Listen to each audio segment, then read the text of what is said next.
Hi guys, this is gsnow.com and I'm here with the unboxing of the POCO F3, one of the most high-performing POCO phones ever released, and also a bit of a premiere is the first POCO that we test, which comes with a glass back.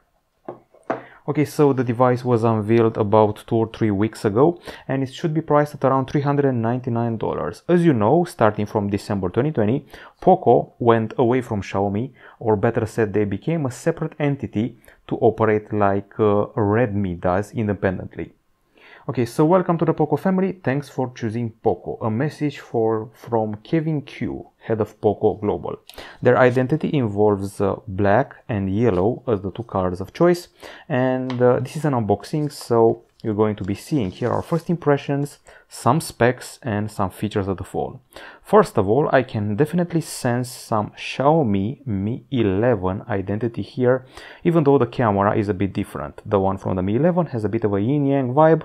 This one looks more like a Walkman. If you look at it from a distance, there's that Walkman vibe.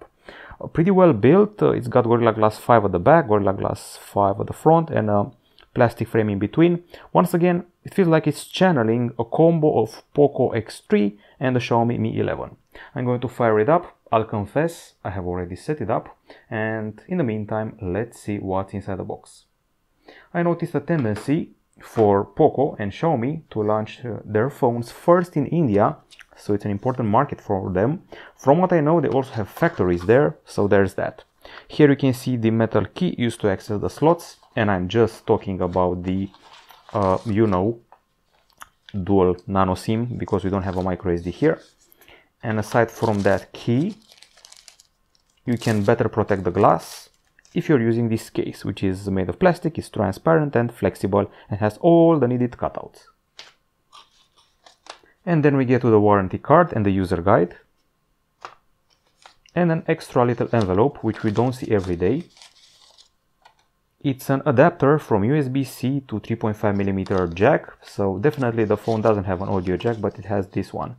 Now, from what I remember, if my memory serves me correctly, when I unboxed the Xiaomi Mi 11, it also came with this accessory, so this is a bit of a trend. I feel that it's a slap in the face of Samsung and Apple, which are removing accessories, while companies like POCO, which is just starting, they're giving us extra accessories, so that's nice.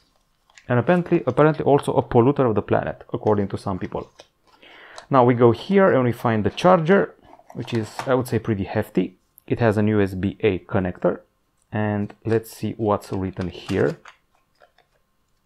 Okay, so it goes up to it goes up to 33 watts, so that's the charging which the POCO F3 will have available. And here you can find a cable which goes from USB-C on this side to USB-A on the other.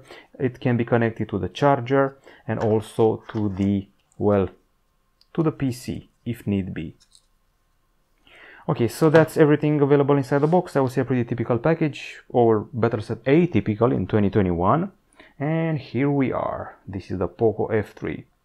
Now, mind you, I've only tested phones like the POCO X3, like the POCO M3, so I'm a bit shocked here by the high-end package that we're getting.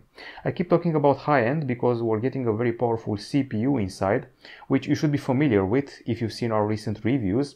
I'm obviously referring to the Qualcomm Snapdragon 870.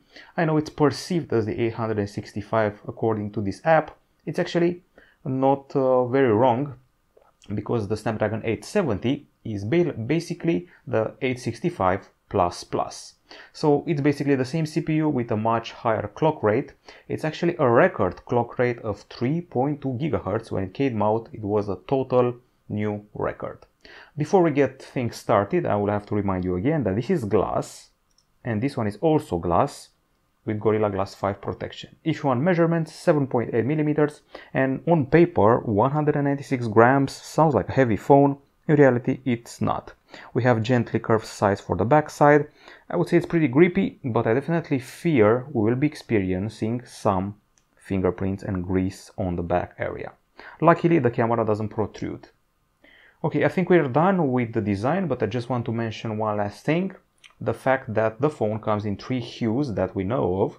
So those hues are white, black and blue. Of course, they have poetic names, but those are left for our text unboxing. The screen you're seeing here, which I actually feel the need to bump up in brightness a little bit, just to show you it can deliver that. Now, this screen you're seeing here is a 6.67-inch AMOLED panel with a Full HD Plus resolution, and I bumped up the brightness too much apparently.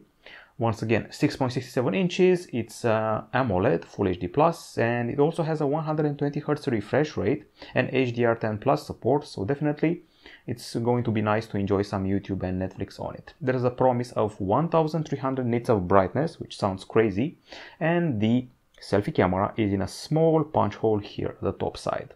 The fingerprint print scanner is not in the screen, it's on the side in the power button, it's embedded here, and well, it definitely works. You can see it in action here. If I use this finger, it doesn't recognize me. If I use this one, it should be able to unlock the device reasonably fast.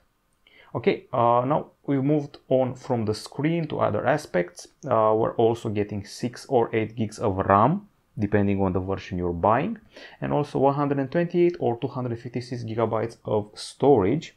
Now, once again, no microSD card slot, and the battery is a 4520 mAh unit with 33 watts charging. I also have good news.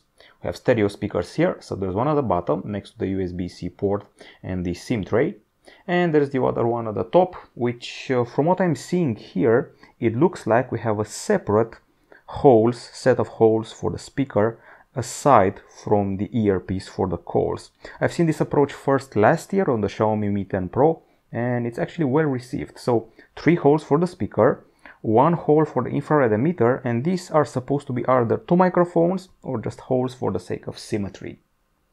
Now, when it comes to the camera, this setup here involves a let's see, so 20 megapixel selfie camera at the top and front side. It's supposed to be the same one from the POCO X3. At the back side, a pretty simple setup. This is the LED flash. We have a main 48 megapixel camera with AI. It's got a Sony sensor, so it's already sounding good. Sony IMX582 quad bare combination. It outputs 12 megapixel shots, 8 megapixel ultra wide camera with quite generous lens and a Sony sensor again, and a 5 megapixel TeleMacro camera, which should be able to focus between 3 centimeters and 7 centimeters. It also has autofocus. Shooting 4K videos, and aside from that, I think we're pretty well covered when it comes to the connectivity, because we're getting, well, everything important. We got your 5G, we got your Wi-Fi 6, we got your Bluetooth 5.1, GPS, infrared, USB-C, and I'm pretty curious to see if we also have, let's see, NFC. Yep. NFC is also part of the package. We're running on Android 11 and MIUI 12, we're accustomed to it, and gamers will be happy to learn that the phone has liquid cool technology, liquid cool 1.0 plus, Dolby Atmos acoustics, and as usual, I'm going to have a glance at the camera interface. If you've seen the POCO X3, you know exactly what to expect. There is the AI feature here, have a portrait mode, have the more section with a ton of features, short video, vlog, dual video, clone, 48 megapixel documents, night mode, and movie effects, which actually seems borrowed from the Xiaomi Mi 11. That's where I saw these modes first, and parallel world is mind-blowing. You can see it here in action. It's quite nice, and will be nice to enjoy if you have the proper setup for it. If you're going to film, as you can see here, these are the resolutions you're working with, so that's fine. You can also film a macro video, and you have a pro mode for extra setups and more control of your experience. Okay, and I think that's about it. This is our first contact with the POCO F3. A lot of Xiaomi Mi 11 DNA and a lot of POCO X3 DNA as well. Combined together, they make a solid high mid-range phone. Definitely a rival for the Motorola Moto G100, and in some areas it already sounds like it could beat it. But let's see. This has been it from gsl.com. We'll be back with a full review very soon. Bye bye.